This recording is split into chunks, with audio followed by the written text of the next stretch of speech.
Grüßt euch und Hobidere, der Sigi aus Bayern. Brachiales Grillen und Kochen ganz einfach.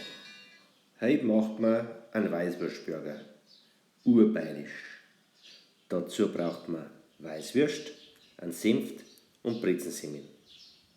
Als erstes schneiden wir die Weißwürst ein und tun wir es abschneiden oder enthalten. Haben wir es dann alle enthaltet, tun wir es in der Mitte durchschneiden. Genau da, wo wir vorher eingeschnitten haben.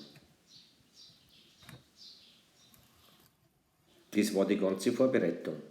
Und schon können wir grillen. Erst ein wenig putzen. Wir reiben es über mit unserer Messingwürste ab. Geht wunderbar.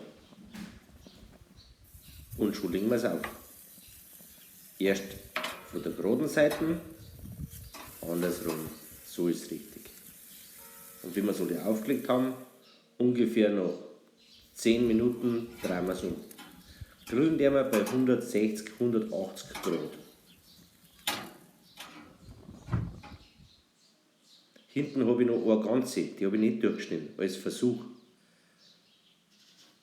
Das Semmeln habe ich schon mit aufgelegt zum Vorrösten. Und wenn sie so ausschauen, dann können wir schon anrichten. Erst die vorgeröstete Semmel, dann den süßen Senft. Wir nehmen noch einen Salat und legen wir die Weißwürsthälften drauf.